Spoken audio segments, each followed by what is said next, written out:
Distance पर एक element लिए dx, यहाँ प्रेशर ज़्यादा, यहाँ प्रेशर कम, तो इसके अराउंड जो प्रेशर का डिफरेंस है dp, इस छोटे से एलिमेंट के लिए इसके इधर और इधर जो प्रेशर का डिफरेंस है रो ए एल, एल का मतलब dx, इस छोटे से एलिमेंट के लिए प्रेशर डिफरेंस, हॉरिजॉन्टल में एक्सेलरेशन है इसका, तो रो ए एल लिख दिए, जिसमें कि ए का वैल्यू कितना है omega square x into D x. इसको इंटीग्रेट कर लेते हैं, integral D P is row omega square integral x D x. Suppose ये पॉइंट ए और ये point B,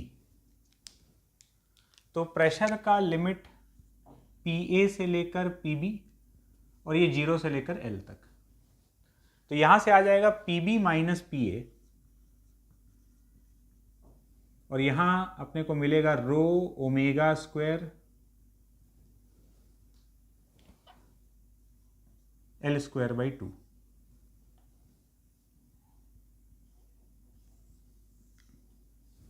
row omega square L square by 2, ये आ गया प्रेशर का डिफरेंस दो पॉइंट के बीच में जिनके बीच का डिस्टेंस एल के बराबर है। ये फॉर्मूला याद रखना, और इस फॉर्मूला के साथ में जो कंडीशन है वो भी याद रखना।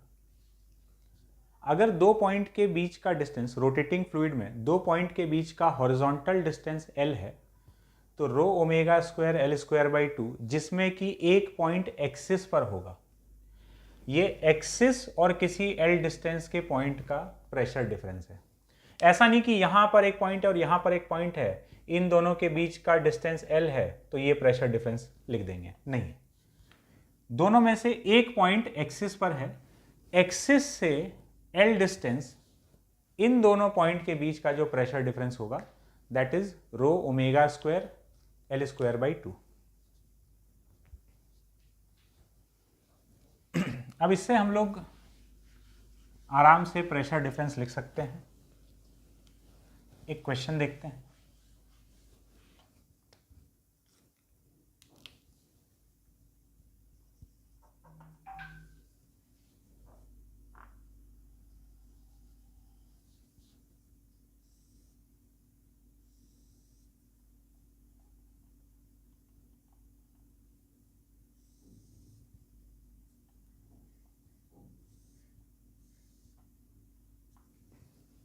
ये घूम रहा है एंगुलर वेलोसिटी ओमेगा से, इसमें एक फ्लूइड भरा हुआ है रो डेंसिटी का,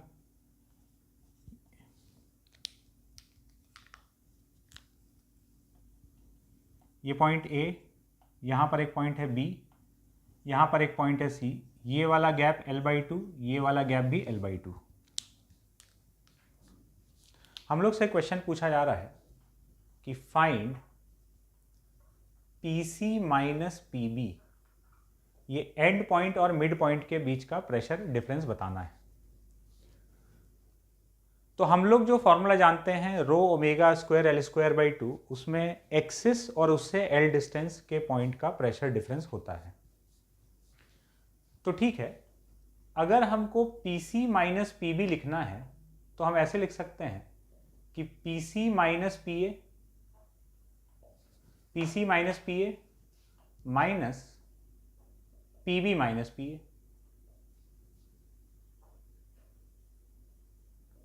तो C और A के बीच का जो प्रेशर डिफरेंस है ये हो जाएगा रो omega square L square by 2 minus B और A के बीच गैप L/2 है, तो L की जगह L/2 रख देंगे, रो ओमेगा स्क्वायर L/2 का स्क्वायर बाई 2, तो PC minus PB row omega square L square by 2 minus rho omega square L square by 8, तो ये आ जाएगा 3 रो omega square L square by 8। ये हो गया C और B पॉइंट के बीच का प्रेशर डिफरेंस। ठीक है, एक और सिचुएशन देखते हैं।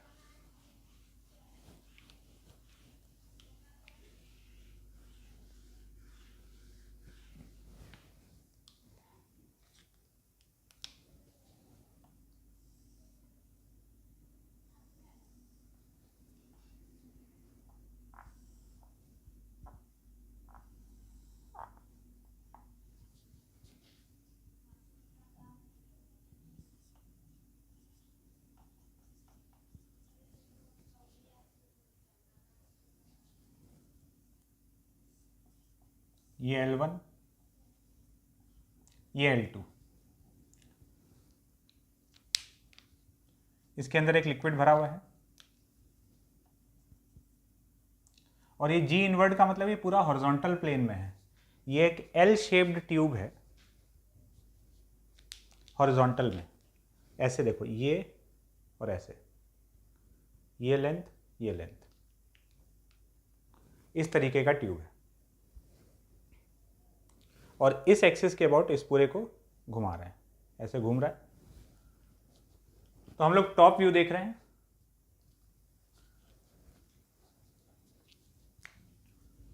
This point is A, this point is B and this point is C. Find first PC minus PA and second PC minus PB. C और A के बीच का प्रेशर डिफरेंस, C और B के बीच का प्रेशर डिफरेंस। तो अब ये rotating fluid में C और A के बीच ये हॉरिजॉन्टल डिस्टेंस कितना है, सीधा सीधा ये देखो और फॉर्मूला लगा दो। तो PC minus PA rho omega square, ये वाला डिस्टेंस हो जाएगा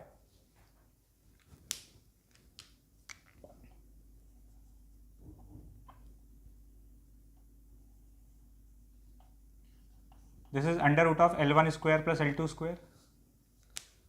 तो rho omega square L1 square plus L2 square, rho omega square L square by 2, C और B के बीच का pressure difference.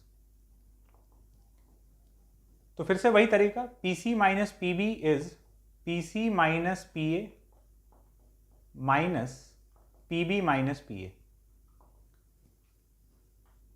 Row omega square L1 square plus L2 square by 2 minus rho omega square PB minus PA का value, row omega square L1 square by 2।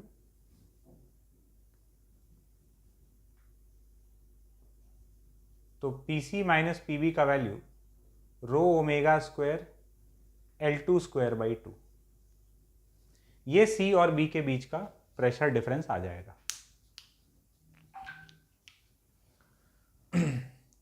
Rho omega square L2 square by 2 के बराबर। बात clear है? चलते हैं आगे, आगे चलते हैं। हेडिंग डालेंगे आर्किमिडीज प्रिंसिपल।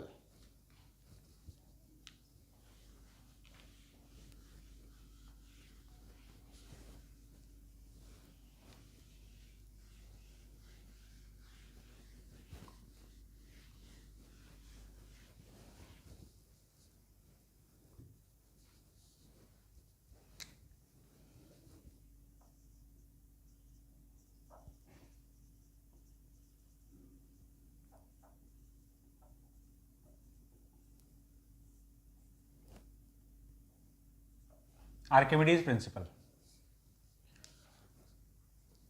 बॉइंट फोर्स या अपथ्रस्ट, इसका नाम हम लोग कभी ना कभी जरूर सुने होंगे। तो आर्किमिडीज प्रिंसिपल जो है वही बॉइंट फोर्स के बारे में बताता है। बॉइंट फोर्स या अपथ्रस्ट क्या है ये चीज़? जैसे हम लोग एक चीज़ कई बार एक्सपीरियंस किए हैं कि तुम पानी के अंदर अगर किसी चीज़ को उठाओगे ना, कोई भारी सा सामान इसको तुम उठा रखे हो, उसी चीज़ को अगर वो पानी के अंदर डूबा और फिर तुम उसको उठा के रखे हो तो तुमको एफर्ट कम लगेगा, है ना। तुम बहुत आसानी से उस चीज़ को उठा पाओगे जिसको उठाने में पहले बहुत ज़्यादा एफर्ट लग रहा था। ऐसा इसलिए है क्योंकि पानी भी उस चीज़ के ऊपर जो अंदर डूबा हुआ है उस पर ऊपर की तरफ एक फोर्स दे रहा है। तो ऊपर की तरफ जब एक फोर्स दे रहा है तो उसके वेट को बैलेंस करने के लिए तुमको कम फोर्स लगाना पड़ेगा। और पानी वो जो फोर्स दे रहा है या कोई भी लिक्विड वो जो फोर्स ऊपर की तरफ लगा रहा होगा उसको हम लोग अपथ्रस्ट या बॉइंट फोर्स बोलते हैं। तो आर्किमिडीज प्रिंसिपल का स्टेटमेंट देखते हैं। If an object is partially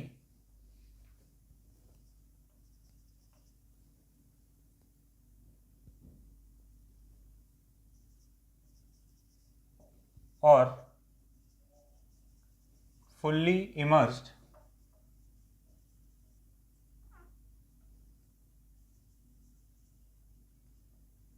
in a liquid,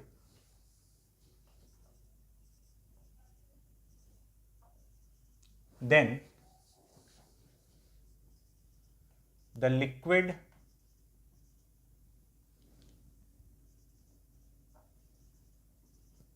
applies an upward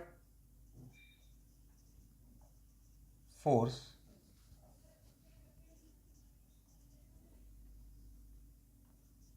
on that object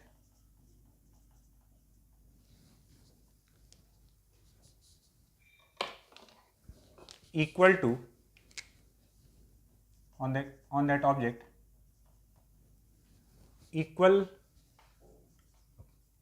to the weight of the displaced liquid. This force is called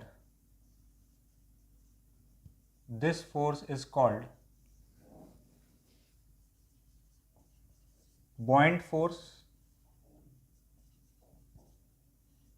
or upthrust. If an object is partially or fully submerged in a liquid, then the liquid applies an upward force on that object equal to the weight of the displaced liquid. This force is called buoyant force और upthrust.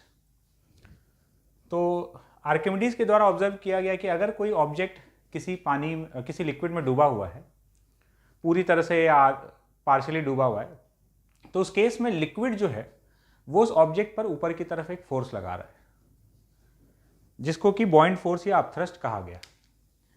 अब सवाल ये है कि liquid ऐसा कर क्यों रहा है, ये नया फोर्स कहां से आ गया, अपथ्रस्ट या बॉइंट फोर्स. तो जवाब ये है कि ये कोई नया फोर्स नहीं है.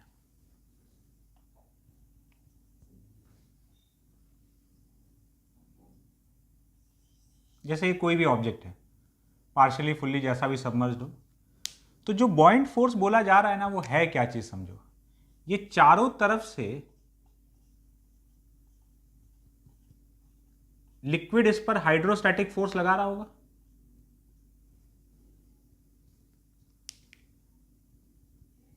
चारों तरफ से लिक्विड के कांटेक्ट में, तो वही प्रेशर इनटू एरिया, हर जगह कुछ ना कुछ प्रेशर है, तो लिक्विड के द्वारा इसके हर पॉइंट पर प्रेशर इनटू एरिया फोर्स लगाया जा रहा है.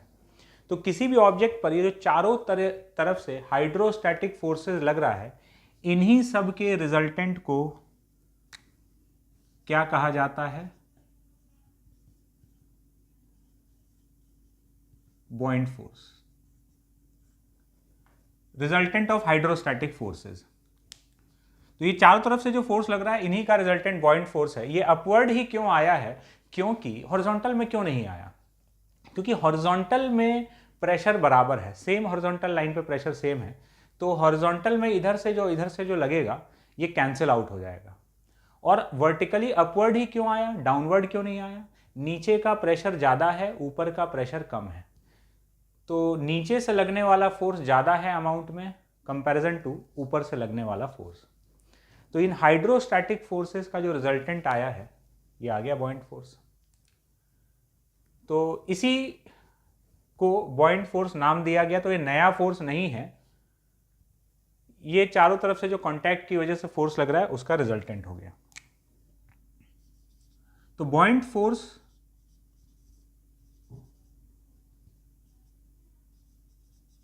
क्या है, रिजल्टेंट ऑफ हाइड्रोस्टैटिक फोर्सेस.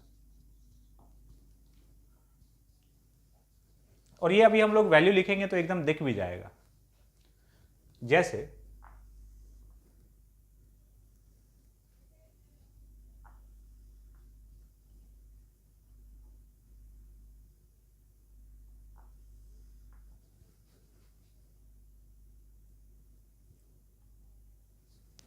किसी लिक्विड में कोई ब्लॉक है, डूबा हुआ है, पार्शली सबमर्ज्ड।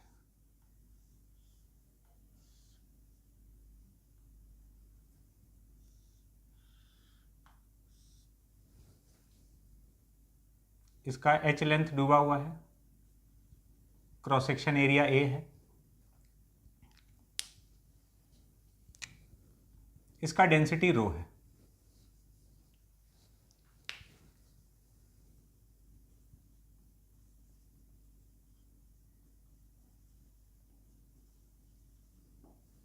बाहर एटमॉस्फेरिक प्रेशर पी नॉट है। तो सबसे पहले बॉइंट फोर्स जो है, वेट ऑफ डिस्प्लेस्ड लिक्विड, दो तरीके से हम लोग बॉइंट फोर्स लिख सकते हैं, समझना। अगर हम बात करें weight of displaced liquid, weight of liquid का डेंसिटी रो है, वेट ऑफ डिस्प्लेस्ड लिक्विड, तो इसके हिसाब से बॉयंसी कितना आ रहा है। डिस्प्लेस्ड लिक्विड का वेट, इतना लिक्विड डिस्प्लेस हुआ है तो कितना, तो रो इंटू ए इंटू एच इंटू जी, इतना बॉइंट फोर्स इस पे लग रहा होगा अकॉर्डिंग टू आर्किमिडीज। अच्छा, दूसरा जो इंटरप्रिटेशन हम लोग निकाले हैं कि चारों तरफ से जो हाइड्रोस्टैटिक फोर्सेस लग रहा है, तो अगर हम लोग बात करें resultant of hydrostatic forces, horizontal में जो लग रहा होगा वो तो साफ हो जाएगा। यहां से लग रहा है सपोज F1 और यहां से लग रहा है F2, तो अपने हिसाब से बॉयंसी क्या होना चाहिए, F2 माइनस F1। F2 का वैल्यू यहां का प्रेशर इंटू एरिया, तो P not plus row ji H into area, यहां का pressure P not plus row ji H, P not plus row ji H, और F1 कितना हो जाएगा, बाहर का प्रेशर P नॉट है तो P नॉट इंटू एरिया। तो ये आ गया रो जी एच इंटू ए, सेम चीज आया है। तो बॉइंट फोर्स लिखने का अब अपने पास दो तरीका है, या तो हम हाइड्रोस्टैटिक फोर्सेस का रिजल्टेंट लिख सकते हैं या फिर डिस्प्लेस्ड लिक्विड का वेट लिख सकते हैं, किसी भी तरीके से। ठीक है, तो ये दो इंटरप्रिटेशन अपने पास है। एक क्वेश्चन में अप्लाई करके देखते हैं।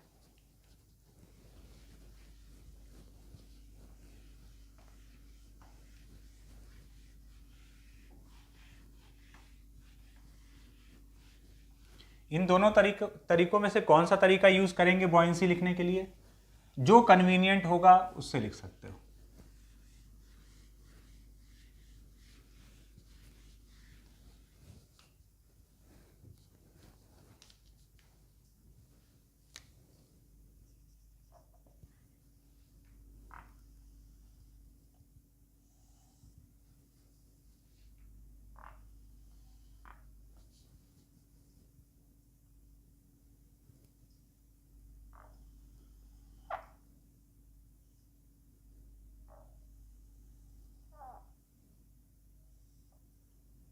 ये एक ब्लॉक है जो दो लिक्विड में सबमर्ज्ड है।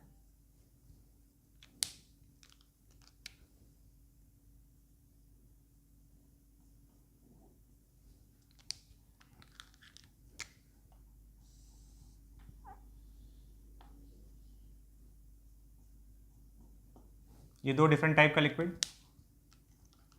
इसका डेंसिटी रो1, इसका डेंसिटी रो2, ये H1 हाइट है, ये H2, और इसका जो क्रॉस सेक्शन एरिया है ये है A।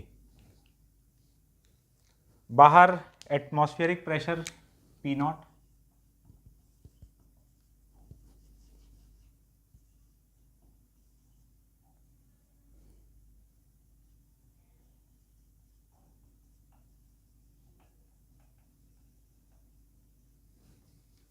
find first force applied by, नहीं, find बॉइंट force on the block, block पर कितना बॉइंट फोर्स लग रहा है। Second, force applied by liquid 1 and liquid 2 on the block. बॉइंट force कितना है और लिक्विड 1 और लिक्विड 2 के द्वारा इस ब्लॉक पर कितना फोर्स लगाया जा रहा है, कैलकुलेट करते हैं। सबसे पहले बॉइंट फोर्स, सीधा सीधा हम लोग डिस्प्लेस्ड लिक्विड का वेट लिख देते हैं। यहां दो दो लिक्विड का वेट डिस्प्लेस्ड है। ये वाला लिक्विड यहां से कितना डिस्प्लेस्ड है, तो ρ1 इंटू ए इंटू जी इंटू H1।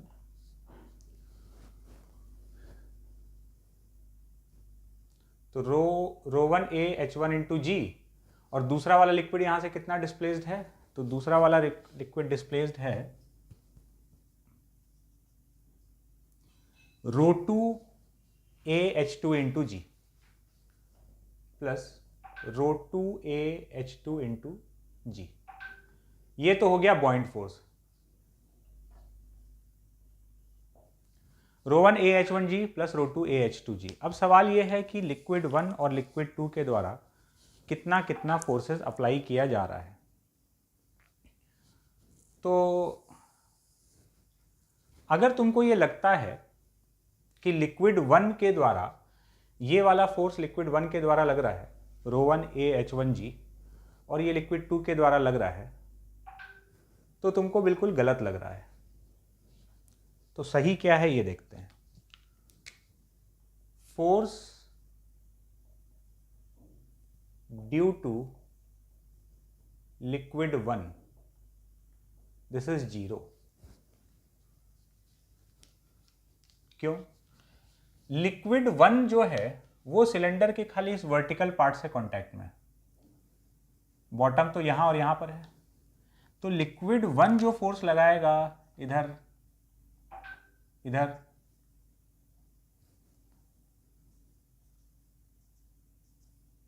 ये तो कैंसिल आउट हो जाएगा। ऐसे ऐसे हॉरिजॉन्टली लग रहा है, वर्टिकली तो लिक्विड 1 लगा ही नहीं सकता। तो लिक्विड 1 के द्वारा फोर्स 0 दिया जा रहा है। यहां पर जो बॉयंसी है वो बॉयंसी तो यहां से जो फोर्स लग रहा है F, और ये मान लो F डैश, F और F डैश का रिजल्टेंट है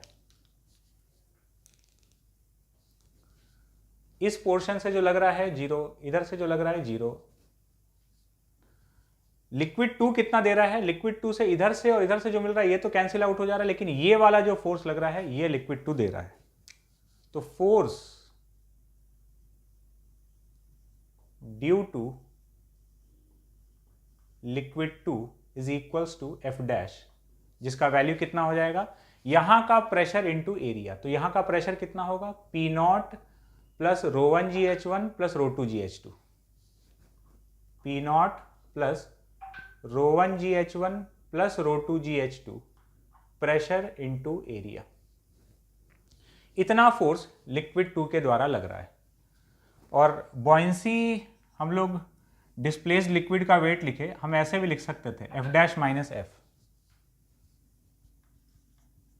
F डैश का वैल्यू तो वो लिखा हुआ है P0 plus ρ1 GH1 plus ρ2 GH2 into area, और ये F कितना होगा, P0 इंटू एरिया। तो देख लो बॉयंसी कितना आ गया, ρ1 GH1 इंटू ए प्लस ρ2 GH2 इंटू ए।